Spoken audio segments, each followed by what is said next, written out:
जब संपूर्ण वैभव होते हुए भी प्रभु श्री राम का मन व्याकुल था, तब गुरु वशिष्ठ के ज्ञान ने उन्हें विषाद से बाहर निकाला। सुनिए बकुल जी की वाणी में। जय श्री राम। स्वागत है सभी का। कल व्याप्त चेतना और आत्मा की बात हुई, उसी सुंदर बात आज आगे बढ़ाएंगे। आज 24 जुलाई है। आज देखते हैं क्या होता है। आज का श्लोक क्या है। प्राण स्पंदाच्चितः स्पंदस तत्स्पंदादेव संविदः चक्रावर्त विधायिन्यो जल स्पंदादिवोर्मय। अर्थ है, प्राणों की हलचल से मन में विचार की हलचल होती है तथा प्राणों में हलचल चेतना में विचार की हलचल से होती है। सुंदर बात है, धैर्य पूर्वक आज सुनना पड़ेगा। वशिष्ठ ने आगे कहा, जिस प्रकार लुआठी को घुमाने से भ्रामक अग्नि चक्र बन जाता है, उसी प्रकार चेतना में स्पंदन होने से यह भ्रामक संसार अस्तित्व में आ जाता है। जिस प्रकार सफेदी को बर्फ से, तेल को बीज से, सुगंध को फूल से और ताप को आग से अलग नहीं किया जा सकता, उसी प्रकार स्पंदन को चेतना से भी अलग नहीं किया जा सकता। इनका अलग श्रेणियों के रूप में वर्णन भी भूल ही है। मन और विचारों की हलचल को भी अलग नहीं किया जा सकता। एक का अंत होना दूसरों का अंत है। हे राम, यह अंत दो विधियों से प्राप्त हो सकता है। एक विधि है योग की, योग के द्वारा विचारों की हलचल को रोका जा सकता है, और दूसरी विधि है ज्ञान की। इसके द्वारा सत्य का शुद्ध ज्ञान प्राप्त किया जा सकता है। इसी शरीर में जो ऊर्जा है उसे प्राण यानी कि वायु कहते हैं। विभिन्न कार्य करने के फलस्वरूप इसके अपान, व्यान आदि कई भेद है। प्राण का ही, ये प्राण यानी कि वायु का ही अलग अलग टुकड़े किए हैं। ये प्राण भी मन से जुड़े होते हैं तथा जिन्हें उससे अलग नहीं किया जा सकता।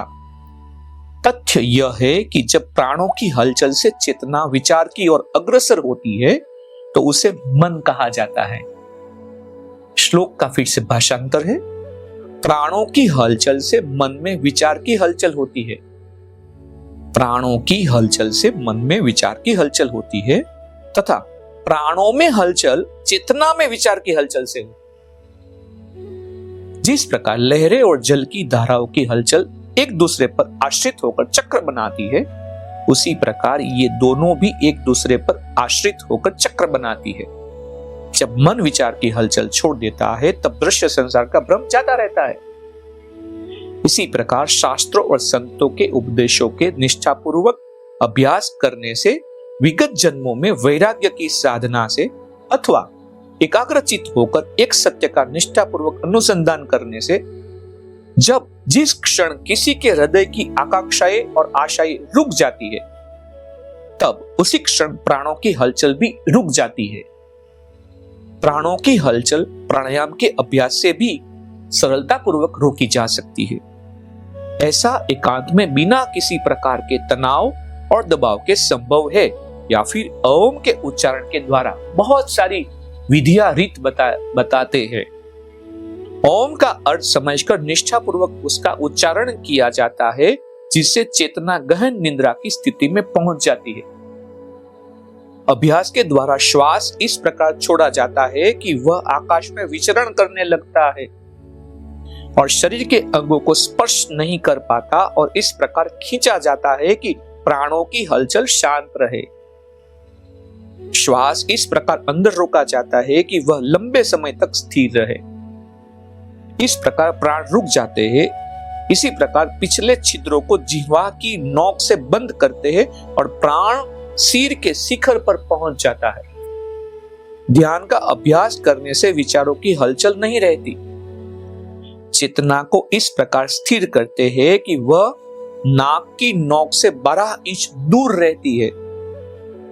तालु तथा ऊपर छिद्र के जरिए प्राणों का प्रवेश मस्तक में होना, भौं के मध्य में प्राणों को स्थिर करना, ध्यान के माध्यम से लंबे समय तक हृदय केंद्र के अवकाश में विचारों या संशक्तियों को रोक रखना आदि विधियां है प्राणों की हलचल को रोकने का।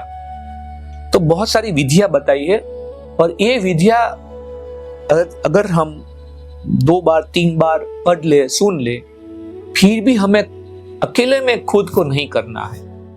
ये मेरे ओर से आपको एक निवेदन है, क्योंकि ये समर्थ गुरु के पास रह के उनसे ही सीखना चाहिए, क्योंकि बहुत ही आड़ी टेढ़ी प्रक्रियाएं है। आज यहां पे विराम लेते हैं। आज बहुत सुंदर बात हुई, और देखते हैं कल क्या होता है। जय श्री राम। इस ज्ञान यात्रा में हमारे साथ बने रहने के लिए चैनल को सब्सक्राइब करें और बेल आइकॉन दबाएं।